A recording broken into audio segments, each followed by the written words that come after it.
पत्नी ने न जाने क्या किया था कि पति ने उसे एक के बाद एक कई थप्पड़ जड़ दिए। हमेशा हर बात शांति से हैंडल करने वाली पत्नी भी इस बार इतनी अशांत हो उठी कि उसने अपनी चप्पल ही निकालकर पति की ओर दे फेंकी। चप्पल पति के बालों को छूते हुए निकल गई। ये किस्सा यहीं पर खत्म हो सकता था, मगर पति ने इसे अपनी मर्दानगी का विषय बना लिया और बात बद से बदतर होती चली गई। रिश्तेदारों ने भी आग में घी का काम किया। किसी ने कहा, जो औरत अपने पति को चप्पल से मार सकती है वो ना तो वफादार हो सकती है और ना ही पवित्र। ऐसी औरत परिवार ही नहीं पूरे समाज पर कलंक की तरह है। बीवी के पक्ष वाले भी कहाँ पीछे रहने वाले थे। किसी ने कहा, 21वीं सदी में भी जो स्त्री के साथ मारपीट करते हैं उन्हें तो जेल भेज देना चाहिए। तो कोई कहता, जरूर उसको कोई और पसंद आ गई होगी इसलिए अब पत्नी से मारपीट करने लगा है। बात कोर्ट तक पहुंच गई। दोनों पक्षों ने एक दूसरे के खिलाफ केस फाइल कर दिया। पति ने चरित्रहीन होने का तो पत्नी ने दहेज और शारीरिक उत्पीड़न का आरोप लगाया। 2 वर्षों से अधिक समय के लिए केस चला था। इन 2 वर्षों के दौरान दोनों पति पत्नी अलग अलग रहे थे। इन 2 वर्षों के दौरान दोनों पक्षों के समर्थकों की संख्या कम हो गई थी। पहले जहां दोनों पक्षों में समर्थकों का समूह होता था, अब गिने चुने लोग रह गए थे। पति और पत्नी दोनों की आर्थिक स्थिति भी इस समय के दौरान नीचे गिर चुकी थी, जिन्हें वो अपना शुभचिंतक समझ रहे थे। पैसों की बात आते ही उन्होंने भी अपना पल्ला झाड़ लिया था। अगर कोई देने को राजी भी हुआ तो मोटे ब्याज की शर्त पर। आखिरकार वही हुआ जो सब चाहते थे, तलाक। हर कोई खुश था, दोनों पक्षों के रिश्तेदार, उनके माता पिता और दोनों के वकील।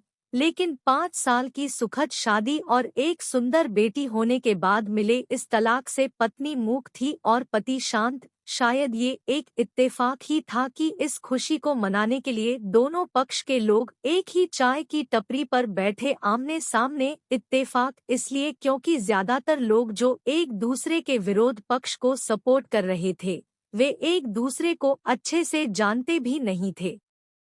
पति पत्नी भी इन सभी से दूर एक दूसरे के सामने मेज पर बैठे। पत्नी ने पति से कहा, अब तो खुश होगे ना, तुम्हारे मन की जो हुई है मुबारक हो, तुम भी तो आज जीत गई हो। मुझसे तलाक तो तुम्हें भी मिल गया है। Congratulations to you too. पति ने कहा, तलाक को तुम जीत का प्रतीक समझते हो? पत्नी ने पूछा। पति चुप रहा। थोड़ी देर की शांति के बाद पति ने कहा, मुझे तुम्हें 10 लाख रुपए अभी और हर महीने 15,000 देने का आदेश है।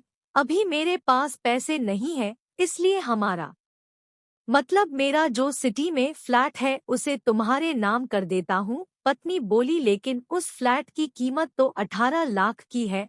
हाँ, लेकिन हमारी बेटी तुम्हारे साथ है और आगे जाके उसके खर्चे भी बढ़ेंगे, तुम्हें थोड़ी आसानी होगी। पति ने कहा, अभी भी वैसा का वैसा ही है, पहले भी खुद से ज्यादा हमारे बारे में सोचता था और अब भी वही कर रहा है। ये वही आदमी है जो मुझे एक्सीडेंट से बचाने के लिए खुद मोटरसाइकिल के आगे कूद पड़ा था और अपनी उंगली तुड़वा बैठा था। पता नहीं कौन सी मनहूस घड़ी में मैं झगड़ा कर बैठी। पति ने मौन तोड़ते हुए पूछा, अब तुम्हारे कमर का दर्द कैसा है? ज्यादा तकलीफ तो नहीं होती? पत्नी हल्का सा मुस्कराई और बोली, अभी भी होता है, अब तो पेट में भी क्रैम्स उठते हैं। वो तो होगा ही, तुम योगा या कसरत भी तो नहीं करती हो। अब किसी गायनेकोलॉजिस्ट को जरूर दिखा देना। पति ने कहा, तुम बताओ, तुम्हारा अस्थमा कैसा है अब? क्या अब भी दौरे पड़ते हैं? पत्नी ने पूछा। हाँ, पड़ते हैं, पहले से ज्यादा, क्योंकि अक्सर इन्हेलर भूल जाया करता हूँ याद दिलाने के लिए, तुम जो नहीं हो अब। पति बोला।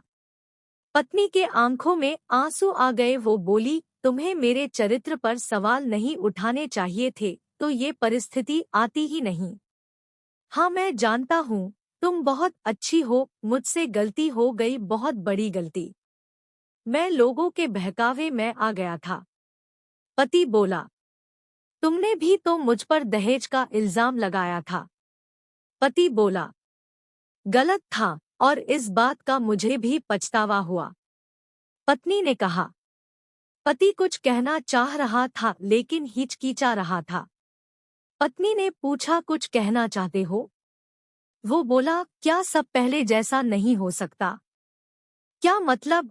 पत्नी बोली, मतलब कि हम फिर से पहले की तरह पति पत्नी बनकर, सच्चे दोस्त बनकर नहीं रह सकते। पति बोला, पर ये तलाक के पेपर दिखाते हुए पत्नी ने कहा, फाड़ देते हैं। पति ने अपने पास रखे डाइवोर्स के पेपर फाड़ते हुए कहा। पत्नी ने भी अपने पास रखे पेपर फाड़ दिए। सभी हैरान थे, वकील, रिश्तेदार और माँ बाप।